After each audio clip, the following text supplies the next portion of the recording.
In this video, we'll talk about the keto diet and cancer. Cancer has turned into a serious disease in our modern society.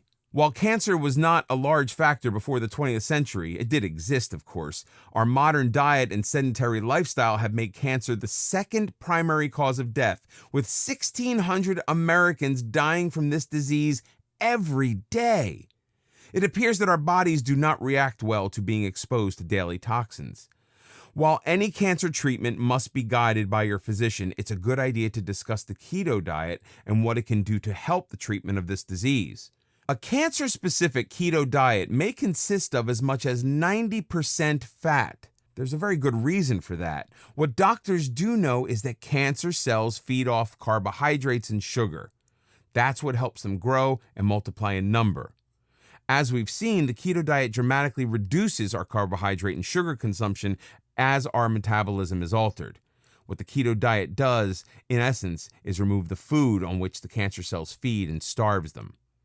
The result is that the cancer cells may die, multiply at a slower rate, or decrease. Another reason why a keto diet is able to slow down the growth of cancer cells is that by reducing calories, cancer cells have less energy to develop and grow in the first place. Insulin also helps cells grow. Since the keto diet lowers insulin levels, it slows down the growth of tumorous cells. When on the keto diet, the body produces ketones. While the body is fueled by ketones, cancerous cells are not. Therefore, a state of ketosis may help reduce the size and growth of cancer cells. One study monitored the growth of tumors in patients suffering from cancer of the digestive tract. Of those patients who received a high carbohydrate diet, tumors showed a 32.2% in growth. Patients on a keto diet showed a 24.3% growth in their tumor. The difference is quite significant.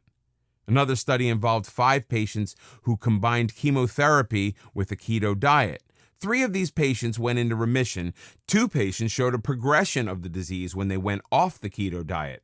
More studies are needed, but these numbers are encouraging. The keto diet may help prevent cancer from occurring in diabetic patients in the first place.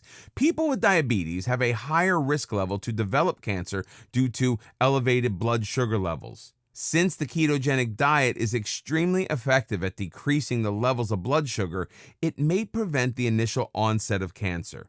From what research has discovered so far, the ketogenic diet may stop the growth of cancer cells, help replace cancerous cells with healthy cells, change the body's metabolism, and enable the body to starve cancer cells by depriving them of needed nutrition. By lowering the body's insulin level, the ketogenic body may prevent the onset of cancer cells. On a ketogenic diet, specifically for cancer, your fat should be at 75 to 90%, protein 15 to 20%, and less than 5% carbohydrates.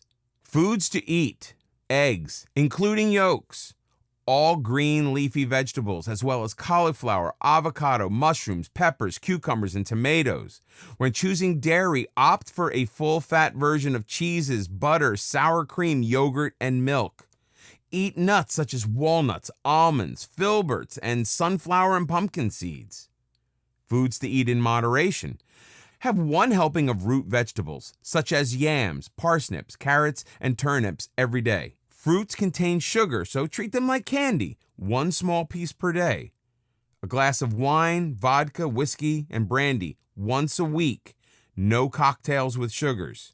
A small piece of chocolate with 75% or higher cocoa content once a week.